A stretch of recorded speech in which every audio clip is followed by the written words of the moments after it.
Hello दोस्तों, स्वागत है आप लोग का हमारे YouTube चैनल एग्जाम हैंडल पर। दोस्तों मैं बनेंद्र आप लोग को स्वागत करता हूं।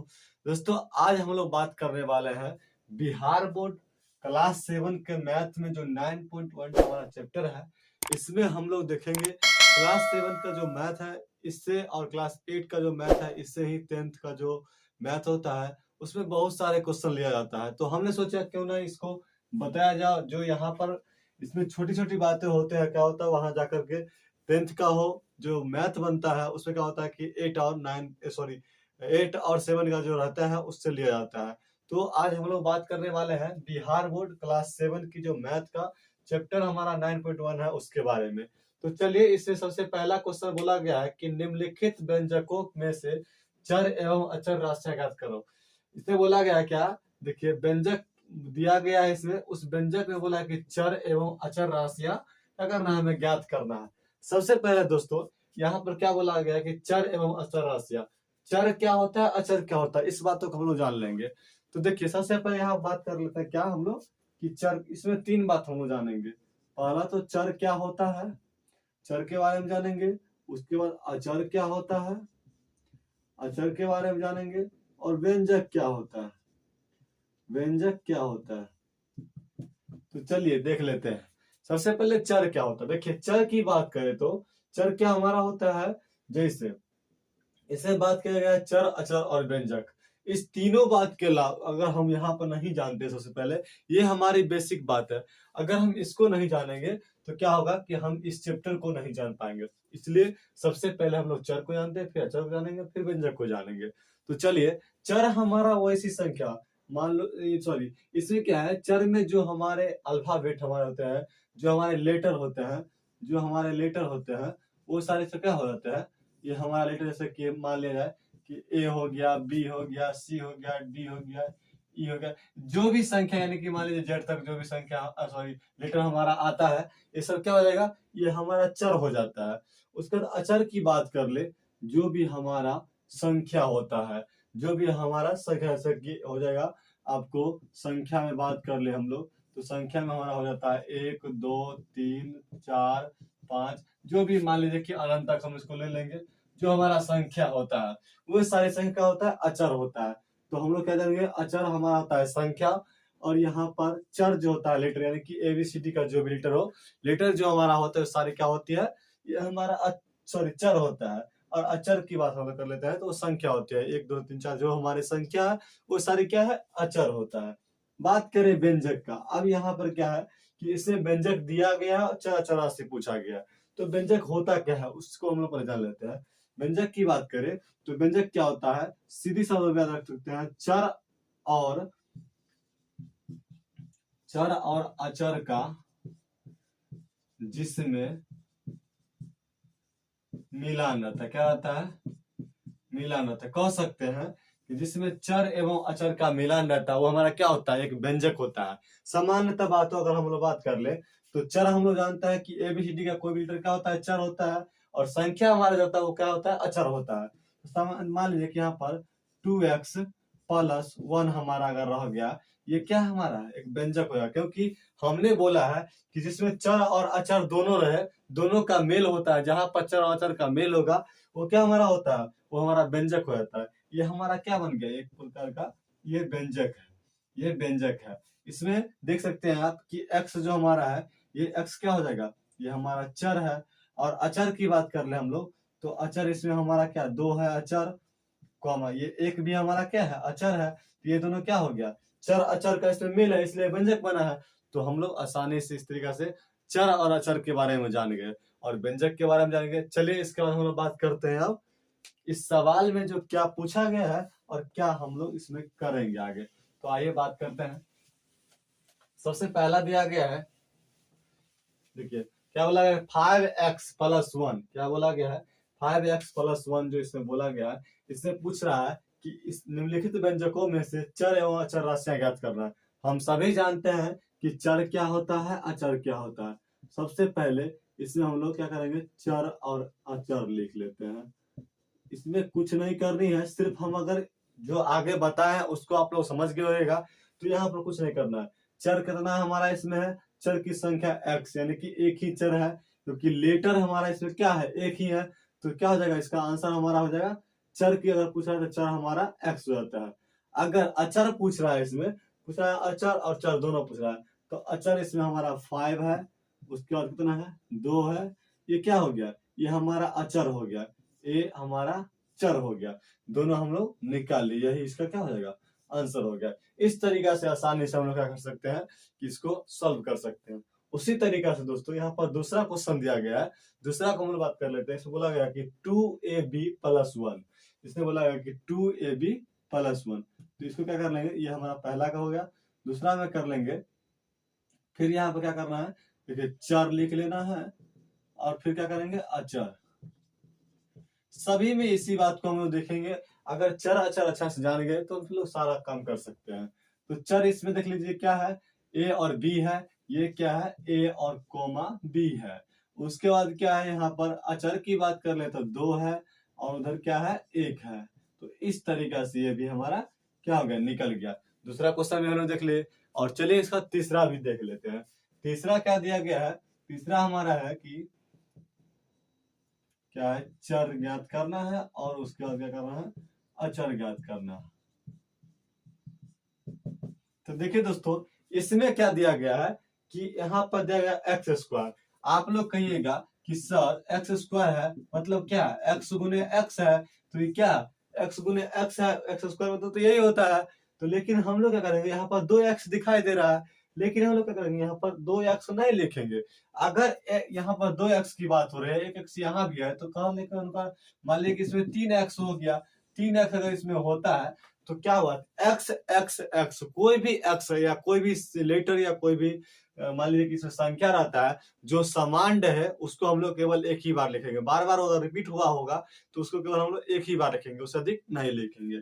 इसलिए हमको सिर्फ ज्ञात करना है। देखिए यहाँ पर x का मतलब 2 है, इधर 1 है, तो 3 हो रहा है, लेकिन हम लोग क्या करेंगे, इसको एक ही बार लिखेंगे।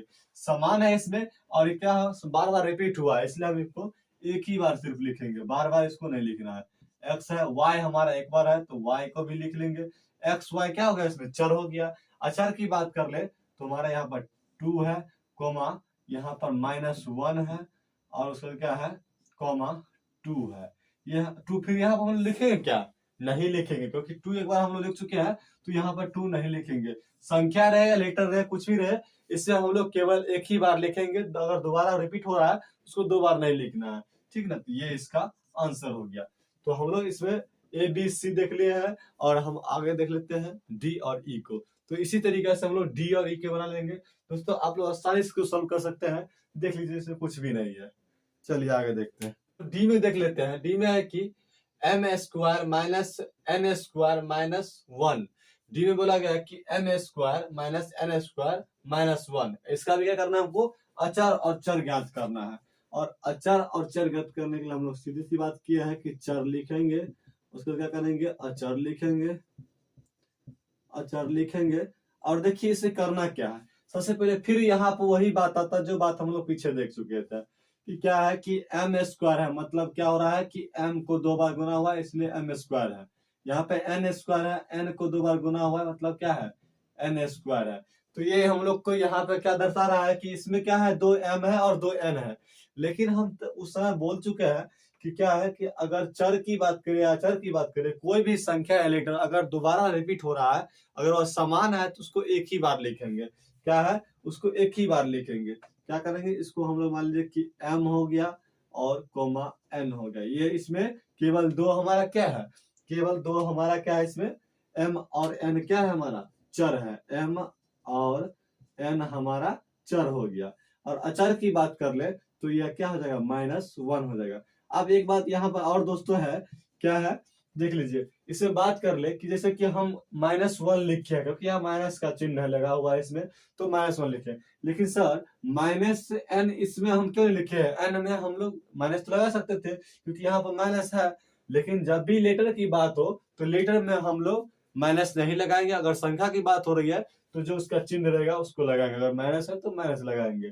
तो इस तरीके से हम लोग ध्यान रखेंगे कि हम लोग यहाँ पर क्या है कि इसमें अगर चर की बात करें, चर हमारा होता है लेटर, तो लेटर में हम लोग क्या करते हैं कि माइनस का चिन्ह नहीं यूज करते हैं। तो ये हमारा हो जाएगा डी। अगर बात कर ले इधर ई का, तो ई में बोला गया है कि 9x² वाई जेड। तो इसमें हम लोग क्या करेंगे, फिर से इसमें करेंगे वही चीज कि चर ज्ञात करेंगे और क्या करेंगे, अचर ज्ञात करेंगे। अचर ज्ञात करेंगे तो चर इसमें कितना है संख्या, देखिए दोस्तों, सॉरी इसे चर की बात कर ले तो चर हमारा कितना, फिर वही जैसे कि बताया इधर है कि हम एक्स स्क्वायर है तो यही है कि एक्स गुने एक्स है, लेकिन इसको हम लोग याद नहीं रखेंगे, हमको सिर्फ याद रखना है कि इसमें एक ही एक्स है, तो एक्स हो जाएगा कोमा वाई हो जाएगा कोमा जेड हो जाएगा। ये हमारा क्या होता है, ये हमारा हो जाता है क्या, चर। और अचर की बात करें तो केवल इसमें क्या चर है, केवल अचर है हमारा 9, तो ये इसका आंसर हो जाएगा। इस तरीका से दोस्तों हम लोग पहला जो हमारा क्वेश्चन है 9.1 का, उसको आसानी से सॉल्व कर सकते हैं। इसमें व्यंजक पूछा है, व्यंजक के बारे में पूछा है, चर पूछा है, अचर पूछा है, हम लोगों ने इसको आसानी से जान चुके हैं। इसी छोटी छोटी बातों से क्या होती है कि वहां पर 10th में नई नई क्वेश्चन बनती है। अगर आप लोग 7 में है तो इसको अच्छा से पढ़िए, यही सी चीज आप लोगों को आगे पूछी जाएगी। तो चलिए दोस्तों देख लेते हैं इसका दूसरा क्वेश्चन में क्या पूछा गया है, क्या बोला गया है। यहाँ बात कर लेते हैं हम लोग। अब दूसरा क्वेश्चन बोला गया कि निम्नलिखित व्यंजकों के पदों को पहचानिए। इसमें कुछ व्यंजक दिए गए हैं, जिस व्यंजक के बारे में बोला गया कि इसका पद क्या है उसको पहचानने के लिए बोला गया है, और बाकी से बोला गया है कि इस पद ये जो व्यंजक दिया गया है इसका गुणनखंड क्या करना है, पेड़ आरेख विधि से निकालना है। किस विधि से निकालना है, पेड़ आरेख विधि, पेड़ आरेख विधि। हम लोग बात करने वाले हैं अभी जो व्यंजक है इसको हम लोग क्या करेंगे, गुणनखंड निकालेंगे और इसके पद के बारे में जानेंगे, और उसमें क्या करेंगे, पेड़ आरेख विधि से हमको गुणनखंड निकालना है, और इस व्यंजक का निर्माण कैसे हुआ है इस बातों को भी देखेंगे। तो आइए सबसे पहले बात कर लेते हैं कि व्यंजक कितने पद का है, कैसे इसका निर्माण हुआ, हम लोग आगे देखेंगे, और पेड़ आरेख विधि क्या होता है इसको भी अच्छा से समझेंगे। तो आइए सबसे पहले क्या है कि यहाँ देखिए बोला है कि एक्स स्क्वायर मतलब क्या, इसमें हम लोग देख सकते हैं एक्स स्क्वायर मतलब क्या है, एक्स को एक्स के गुना है तभी तो एक्स स्क्वायर बना है। यहाँ पर 2x है मतलब क्या, 2 को x से गुना है तो 2x हुआ है, और 1 को 1 से गुना कह सकते हैं, या डायरेक्टली हम लोग 1 कह सकते हैं। तो ये इसका क्या है, व्यंजक का रूप इस तरीका से कुछ हुआ है। आगे देख लीजिए, हम लोग बात कर ले आगे कि इसमें कितना पद है। तो पद मान लीजिए कि यहाँ पर क्या है, पद इसमें है हमारा एक तो 2x स्क्वायर है, सॉरी यहाँ जो x स्क्वायर बना ये हमारा एक पद है, दूसरा ये 2x स्क्वायर ये पद है, और तीसरा ये मतलब क्या, एक पद ये हमारा हो जाएगा, दूसरा पद ये है, तीसरा पद ये है, मतलब क्या हो गया, ये हमारा क्या है, ये हमारा त्रिपद है। कितना है, त्रिपद है, त्रिपदी है। इसमें 3 पद हो गया, ठीक ना। इसी पद की बात करें तो 3 पद इसमें पद हो गया। अब बात कर लेते हैं पेड़ आरेख विधि। पेड़ आरेख विधि की बात करें, पेड़ आरेख विधि मतलब ये होता है कि जैसे कि यहाँ पर देख लीजिए हमारा व्यंजक क्या है, x square plus 2x plus 1 हो गया, ये हमारा क्या है, व्यंजक है। इस व्यंजक में ये हमारा क्या हो जाएगा, व्यंजक है। इस व्यंजक का करना है कि हमको यहाँ पर पद की बात कर लेते हैं तो पद भी निकाल लेंगे, गुणनखंड जो हमारा है पेड़ आरेख विधि से निकालना है। तो सबसे पहले क्या करना है, इसको हम लोग अगर पता है हमें कि ये 3 पद है तो इससे हमको क्या करेंगे, 3 भागों में बांट लेंगे। क्या करेंगे, 3 भागों में बांट लेंगे। ये हमारा क्या हो जाता है, पद है, 3 पद में है इसलिए हम 3 भागों में इसको बांट लेंगे, और ये हमारा व्यंजक है। अब देखिए करना क्या है, पहला पद क्या हमारा एक्स स्क्वायर है, पता है कि एक्स स्क्वायर में एक्स को क्या हुआ, एक्स को इसमें एक्स एक्स से गुना हुआ। यहाँ आप लोग देख सकते हैं कि एक्स को एक्स से गुना किया इसलिए एक्स स्क्वायर हुआ। 2 पद है यानी कि पहला हमारा क्या है, पहला एक्स है और फिर एक्स है, क्योंकि एक्स स्क्वायर का गुना हुआ है।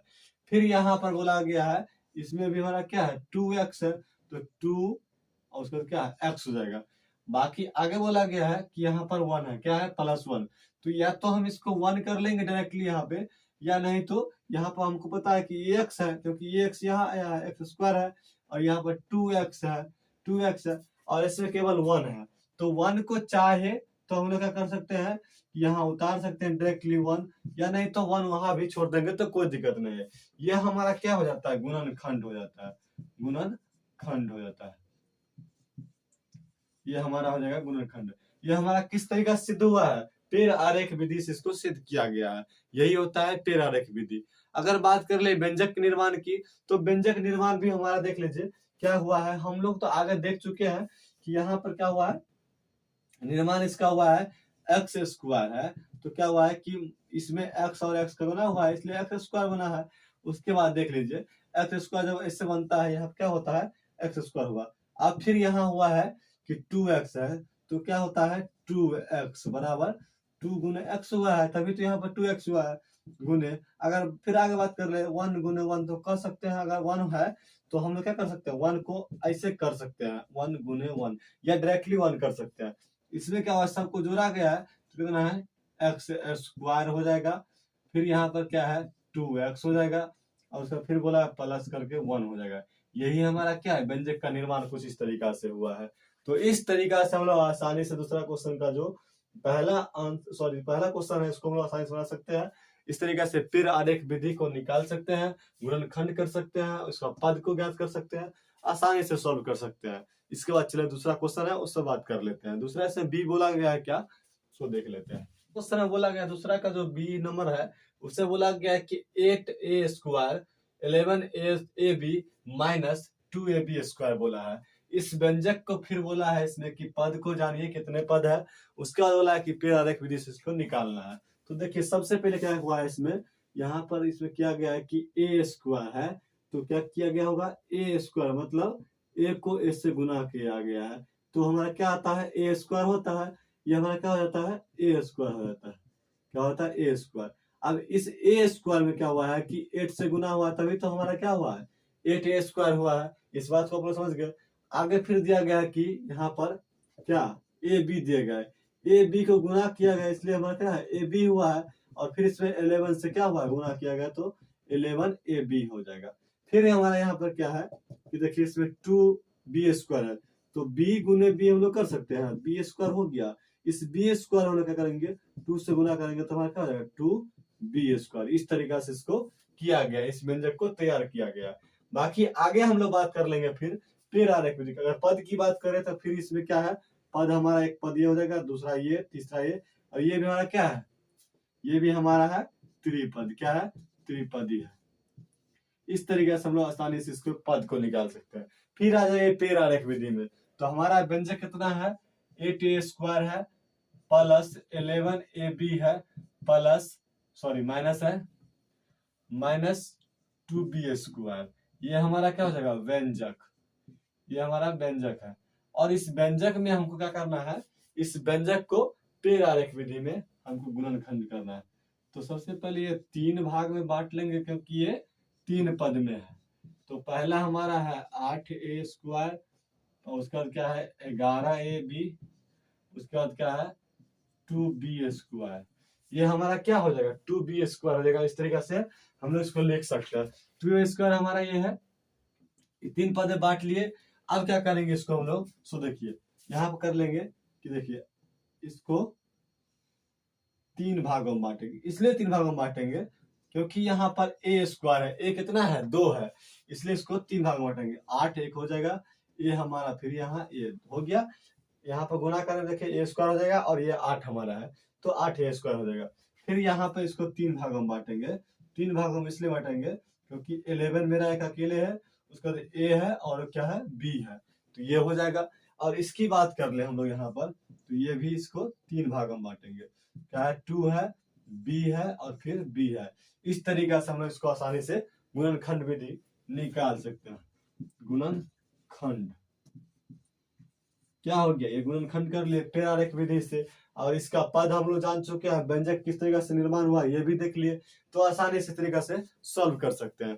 तो चलिए इसका हम लोग बात करते हैं सी नंबर ऑप्शन क्या है, सी में क्या बोला गया उस पर बात कर लेते हैं।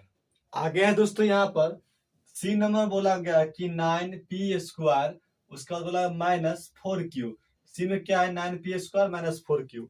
अब इसमें हम लोग बात कर लेते हैं, ये हमारा है सी नंबर, और इसमें क्या बोला गया है कि इसमें 2 पद ही दिया गया है। कैसे 2 पद दिया गया है, आप लोग जानते हैं कि एक पद ये है एक पद ये है, हम लोग आसानी से इसको जान चुके हैं। तो आइए सबसे पहले इसको क्या कर लेते हैं, हमें पता है कि ये कैसे बना है। तो सबसे पहले p स्क्वायर है, तो p को p से गुना हुआ है इसलिए p स्क्वायर है, और इस p स्क्वायर को हम लोग अगर बात कर ले तो p स्क्वायर को गुना हुआ है किससे 9 से, इसलिए यह 9p स्क्वायर हो गया है, ठीक ना। उसका यहाँ पर 4 है, 4 को अगर हम डायरेक्टली गुना करते हैं क्यूब से कितना होता है 9 क्यू हो जाता है। ये हमारा क्या हो गया, ये हमारा इसका एक पद ये हो जाएगा, एक पद ये हो जाएगा। हमें पता है कि ये द्विपद है, क्या है, द्विपद है। तो इस तरीका से आसानी से इसका पद भी हम लोग जान चुके हैं। कैसे निर्माण हुआ ये भी जान गए। इस क्या कहते हैं, इस व्यंजक का जो इससे निर्माण हुआ है उस बात को भी हम लोग जान गए। अब बात कर लेते हैं पेरारेख विधि को। पेरारेख विधि क्या होता है इस पर बात कर लेते हैं। तो चलिए पेरारेख विधि को भी देख लेते हैं। इसमें क्या है भाई, उसमें कोई बड़ी बात नहीं है, हम लोग इससे पहले पेरारेख विधि समझ चुके हैं, तो इसमें भी कोई बड़ी बात नहीं है। आते देख लेते हैं क्या है। सबसे पहले इससे व्यंजक लिखेंगे। व्यंजक हमारा क्या है, 9p² है, माइनस क्या है 4 है और q है। ये हमारा क्या हो जाएगा, ये हमारा व्यंजक भाई है। क्या है, व्यंजक भाई है। ये मेरा व्यंजक भाईजान हो गया। अब इसमें हम लोग पद की बात कर लेते हैं। तो पद, इसमें दो पद है, हम लोग यहाँ देख चुके हैं। तो पद है तो इसको हम लोग दो भागों में बांट लेंगे। क्या करेंगे, दो भागों में बांटेंगे। पहला हमारा हो जाएगा 9p² और दूसरा हमारा हो जाएगा 4 - 4q। ये हमारा दूसरा पद होता है। ये हमारा क्या हो जाता है, ये हमारा है पद। और हम लोग जानते हैं कि पद हमारा दो जब हुआ तो आगे का जो प्रोसेस है हम लोग उसको भी जानते हैं। इसमें क्या है, p² मतलब 2p है और एक 9 है। इसको हम लोग तीन भागों में डिवाइड करेंगे। हम लोग गुणनखंड विधि किस द्वारा निकालते हैं, किस विधि के द्वारा निकालते हैं, तो पेरारेख विधि के द्वारा निकालते हैं। तो ये मेरा 9 हो जाएगा, p हो जाएगा, p हो जाएगा। इस तरीके से हम लोग इसको सॉल्व कर लिए। आगे है कि यहाँ देख लिया जाए कि आगे क्या है। इसमें दुए भागों में डिवाइड करेंगे क्योंकि -4 है, -4 है और इधर क्या है, q है। यही ना हो गया इसका गुणनखंड, यही हो जाएगा इसका क्या, गुणनखंड। गुणनखंड हो जाएगा। इस तरीके से हम लोग आसानी से इसको सॉल्व कर सकते हैं। इसमें कुछ है, कुछ भी नहीं है, तो इस तरीके से हम लोग आसानी से इसको सॉल्व कर सकते हैं। देखिए इसमें भी वही किया है जो पहले किया है। इसका जो निर्माण इस तरीके से हुआ है, किसका, व्यंजक का। द्विपद है और ये जो पद है द्विपद है, इसका पेरारेख विधि इस तरीके से किया है। बाकी अब बात कर लेते हैं सी और डी में। उसमें भी यही है, इसमें भी कुछ नहीं है, ठीक ना। आप लोग बने रहिएगा, आसानी से उसको भी देख लेते हैं। आइए दोस्तों अब इसमें बात करते हैं। ये क्या है, ये हमारा फिर से एक नया व्यंजक मिल गया है जो क्या है, डी है। डी वाली है, इसको हम लोग देख लेते हैं। इससे बोला गया है कि a² b² -9। इससे क्या हुआ, a² b² -9 है। तो इसमें भी कोई बड़ी बात नहीं है क्योंकि इसका काम होता है व्यंजक बनना और हम लोग काम होता है कि व्यंजक कैसे बना उसके बारे में जानना, कितने पद में है उसको देखना है, पेरारेख विधि में इसका गुणनखंड करना है। तो आइए अपनी काम को करते हैं। पहले क्या है हमारा a² मतलब क्या, a को a से गुना हुआ है तो a² हुआ है।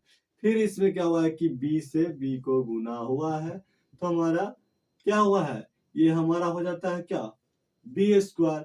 और इस दोनों को हम लोग एक साथ लेके आए हैं, a² और b²। इस तरीके से लिखा गया है इसको।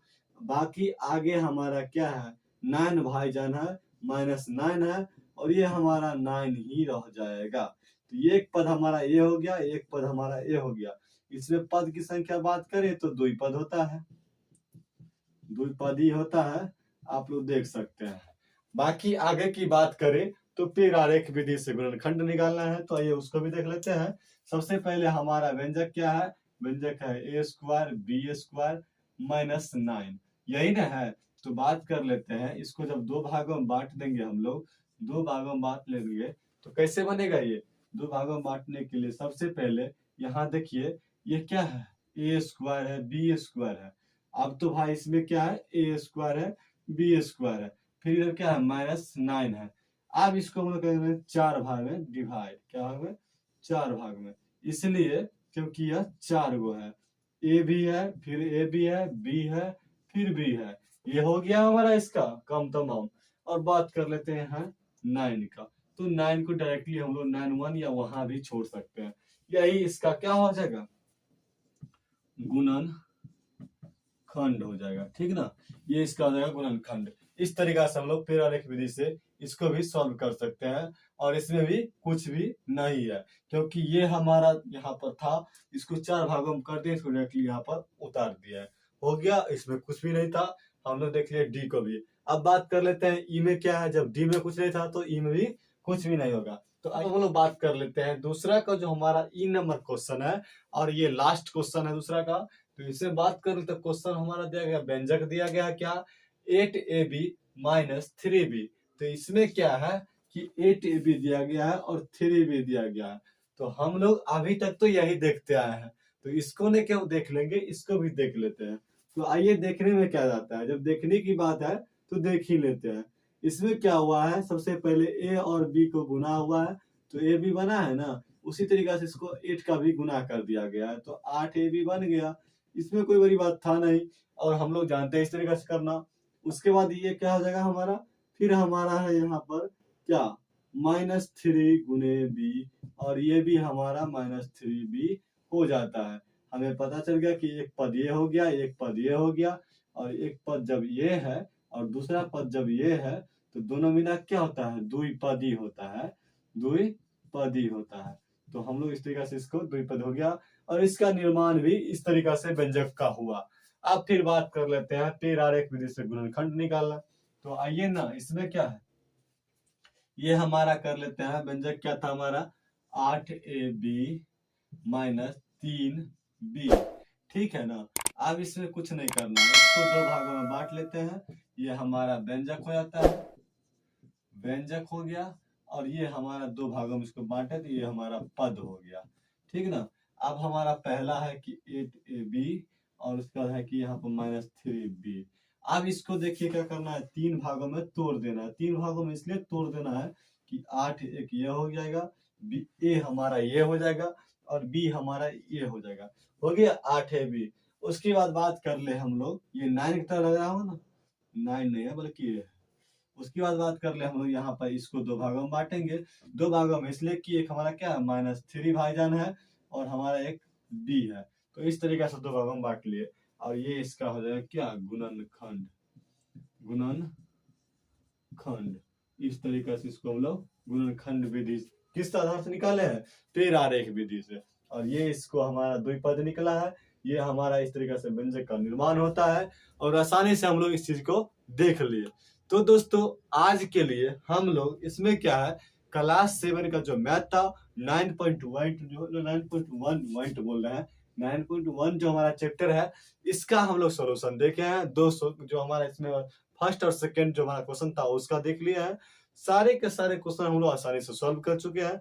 तो आज के लिए है दोस्तों जो हम लोग देखे हैं, आज इतना ही कुछ देखने वाले हैं, बाकी के देखेंगे नेक्स्ट क्लास में। चलिए बेस्ट ऑफ लक, आज के लिए।